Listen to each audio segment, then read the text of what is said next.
Hey, Alan. Yeah, I'm having deja vu. It was almost this time a year ago that the Ducks were here in Santa Clara getting ready to play in the Red Box Bowl after an 8-4 regular season.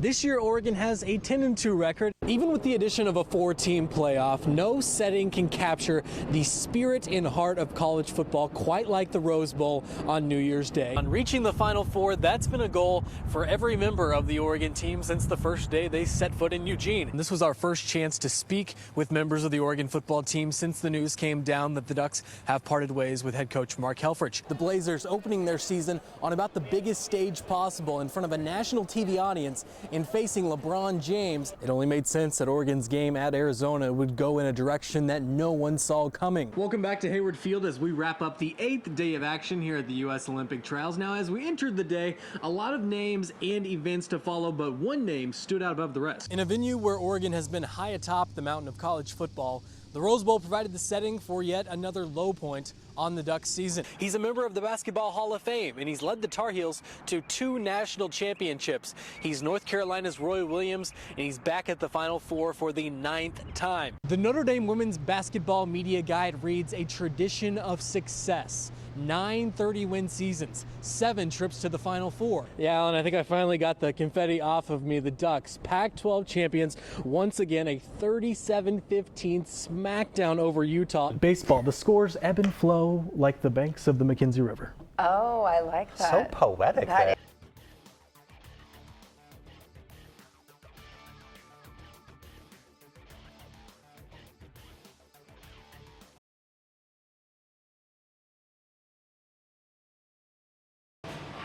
The flashing lights, the fast fingers, and the thrill of getting that high score. Basically, you just run through the bracket, just like March Madness, only it's January Pinball Madness. All of it will be on display this weekend when Eugene hosts the Oregon State Pinball Championship for the first time ever. It shows that we've done a lot here to kind of build the scene, grow our player base, grow our event base. And for the first time, it's being held outside of Portland, which is the pinball capital of the world. Matt Walton is one of 24 players that will compete on Saturday with more than $3,000 and a trip to the North American Championship on the line. It's going to be a long day, hopefully, for those that make it to the end. Starting at 10 a.m., it could go as late as 8 p.m. So what will it take to be crowned top dog in pinball? You just need to take it one ball at a time, one game at a time. We use the same cliches that they use in regular sports. In a world where modern technology has made traditional arcades obsolete, Walton says there's something about the nostalgia of pinball that everyone can appreciate. It is kind of a mechanical, physical thing. There's a visceral feeling to it. Most players that are into pinball played as kids, at least a little bit, or remember seeing a pinball machine. Quarters and calmness, traits that will be needed on Saturday, or else it could be game over. Reporting in Eugene, I'm Hayden Herrera. Matt Preem has been surrounded by Oregon sports his entire life. That's him in the crowd at College Game Day's first ever show in Eugene back in 2000. As a reporter for 24/7 Sports, Preem has been to countless Ducks games. Now he wants to give that same experience to others. It all started in February. Matt and his 2 sons were in a serious car accident. The Eugene Springfield community rallied to help the Preem family during a very difficult time. I was trying to figure out a way after, a couple months of being able to recover from that accident of how I could express my gratitude, my thanks, and I came up with an idea. The idea? Raising money to send local kids to an Oregon basketball game. I thought a lot of people have gone to Matt Knight Arena, and I always bump into people that say that their family hasn't been or they're going for the first time. That kind of surprised me, and so I felt like let me help some kids that maybe haven't gone to a basketball game or don't get to go to basketball games on a regular basis. Matt gave himself a goal to raise $1,000 in the span of a month. That mission was easily accomplished. Within, I think, 6 hours, we hit the $1,000 goal, and that blew my mind. 24 hours later, I think we hit $2,000.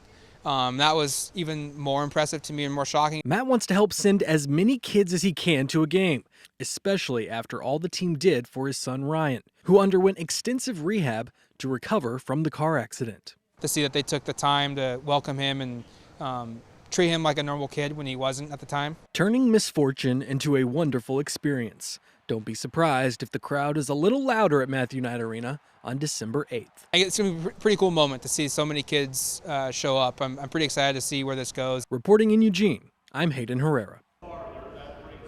Dave Strickland is the head coach of an extremely young squad this season at Umpqua Community College, with only one sophomore on the entire roster.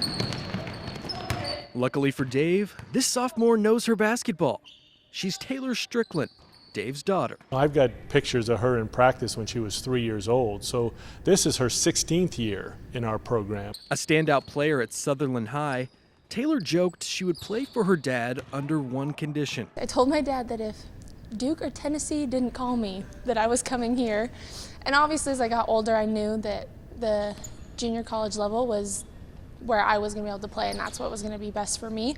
And it just made sense. I'm having the time of my life. You know, I get to spend more time with Taylor now than I ever did before. During Taylor's freshman year, the two say they each learned new traits about one another. I didn't really realize, how competitive that she is, and how much winning means to her. Because he knows me so well that he can push my buttons very, very well, and he knows exactly the right things to say, especially to me. Taylor's teammates say Coach Strickland gives his daughter no special treatment. Taylor addresses Dave as Dave. I mean, there's no dad, there's nothing.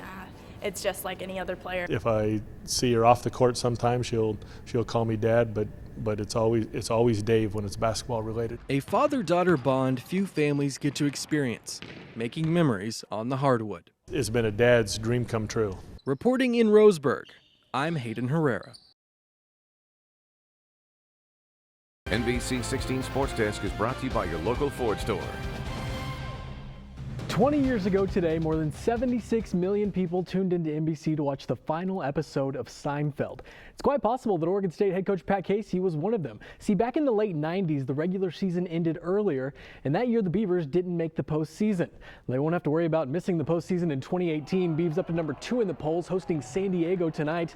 And folks, this game had higher numbers than the interest rate of my student loans. Trevor Larnach hit his 16th home run of the season, second all-time in a single season in school history. Beavs score 4 in the first inning. They do the same in the second inning. Then in the 6th, they score 11 runs. Eventually, the two teams agreed upon a 10-run mercy rule after 7 innings. 23-6 is your final score. Sheesh. Too shy of tying the school record.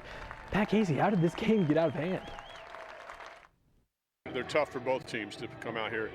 You got to throw. You don't get to throw your weekend guys, and it makes a big difference. And so, ballpark was playing crazy today. Ball was really jumping with the wind blowing. So, that increased some runs too. It's contagious. It keeps going and going. We have some great hitters in our whole lineup, and so anytime in the lineup we can just erupt and get some runs going. These two teams back at it tomorrow, another 5:30 p.m. start. A 47-7 record, a Pac-12 championship, and nearly everyone on the roster earning some sort of postseason award. Oregon softball couldn't be in a much better position as the regional round of the NCAA tournament starts on Thursday in Eugene. At their selection show watch party last night at Jane Sanders Stadium, the Ducks learned they'd be given the #1 overall seed for the tournament. Albany, BYU, and Drake University will be the 3 schools traveling west for the Eugene Regional. And if history is any indication, it won't be a successful weekend for them. Oregon has never lost in the regional round since Mike White took over as head coach. Well, the game doesn't know that when we start playing on Thursday. I always tell that to the ladies. The game doesn't know, and it doesn't. It's going to reward the team that plays the best, and that's what we got to focus on. Just keep going, and if we happen to lose one, we got to bounce back. We like our journey. We like the possibility of a rematch against Kentucky. That's a good team. So they gave us a run for our money last year. I'm sure they will again. So it's always fun. The game will be loud and exciting, and we couldn't be more excited for it.